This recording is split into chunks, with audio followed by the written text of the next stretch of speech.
발언 있겠습니다. 내란이 여전히 진행 중인 엄중한 상황에서 열리는 진짜 대한민국 선대위 첫 번째 회의입니다.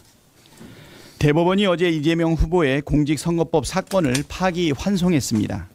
지극히 비상식적이고 불공정한 정치적인 판결이자 대법원에 의한 사법 쿠데타이자 대선 개입입니다.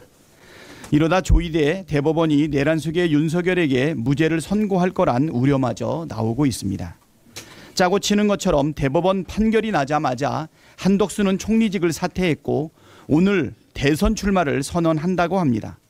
대선판을 뒤흔들어서 대선 결과를 바꾸고 내란을 지속하려는 조직적 공작이 착착 진행되고 있다고밖에 볼 수 없습니다. 어제 대법원장 판결이 굉장히 충격을 줘서 저는 개인적으로는 조이대 대법원장과 동기입니다. 연선 동기이고 판사 생활도 13년 했고 법무부 장관을 했고 지금 로펌 변호사로 근무하고 있습니다.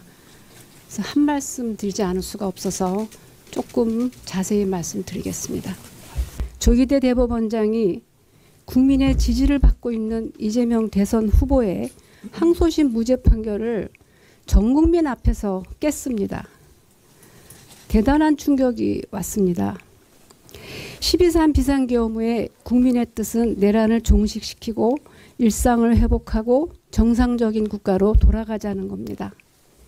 이 일련의 충격적인 사태가 부합합니까?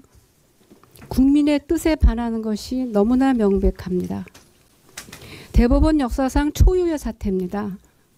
조이대 대법원장은 규정과 관례도 무시하고 9일 만에 단 2번의 합의로 무죄 원심을 깼습니다. 이재명 후보의 지지율에 영향을 미쳐서 그 결과 한덕수 전 총리와 국민의힘이 다시 집권하면 어떤 결과가 오겠습니까? 윤석열을 사면하거나 무죄 판결하겠다는 거 아닙니까? 그렇게 추단할 수밖에 없는 지경이 됐습니다. 내란 종식을 위한 선거에서 당선된 대통령도 대법원장이 지고 흔들겠다는 겁니다. 그러나 이 판결은 이재명 후보의 출마, 당선, 직무수행에 아무런 법적 영향을 미칠 수 없습니다.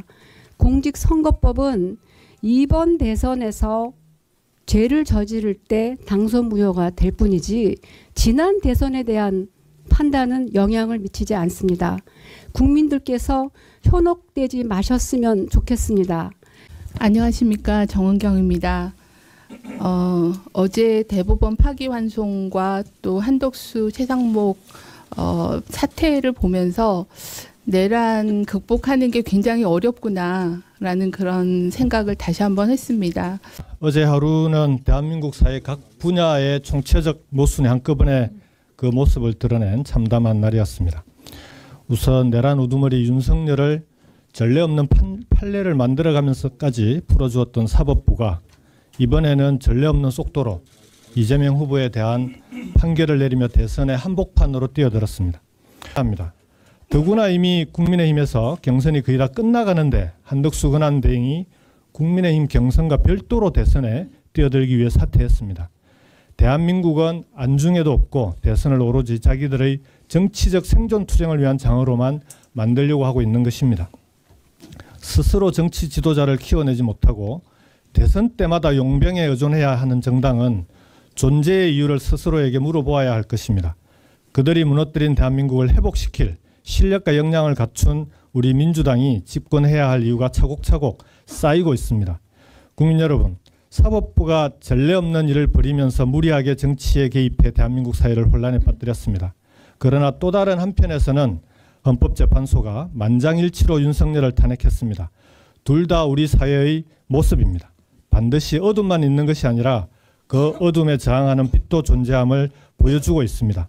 언제나처럼 더 크고 더 강한 빛의 연대로 국민이 이길 것입니다. 국민이 걱정하지 않도록 우리 민주당과 선대위가 더 잘 준비하겠습니다. 고맙습니다.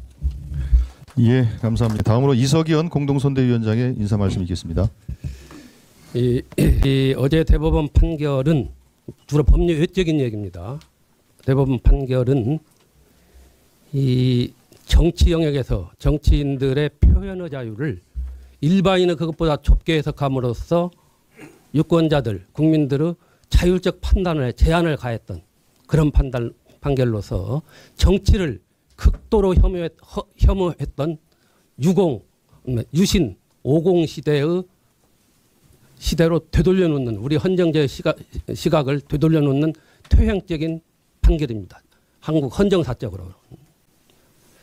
저는 어제 그 조희대 대법원장이 판결문을 읽어가는 그 모습을 주목을 했습니다.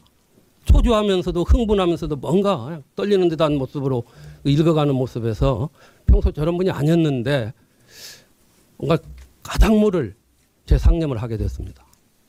어제 판결의 그 기저에는 뿌리 깊은 헌법재판소와 대법원 사이에 파워게임이 있었습니다. 이 누가 그 헌법재판소가 출범하고 부터 저는 그때 출범 때부터 헌법재판소에 있었기 때문에 너무 잘 압니다.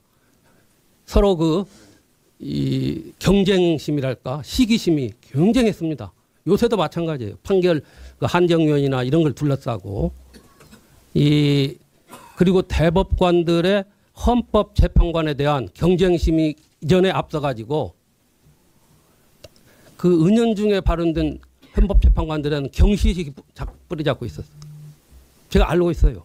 그런 과정에서 헌법재판소가 그야말로 국민의 그래서 사법 적극주의로 전원일치로 위헌 판단하면서 세계에서 각광을 받게 되자 아마 대법관들로서는 다는 아니지만은 참기 어려웠을 겁니다. 판결 선고 내용을 보면서 참으로 서글프고 참으로 왜 내가 법조인이 됐는가. A4 6만 장 분량의 사건 기록을 단 이틀 만에 읽는 것이 가능합니까? 대법관들이 챗GPT가 아니고서야 불가능한 일 아닙니까?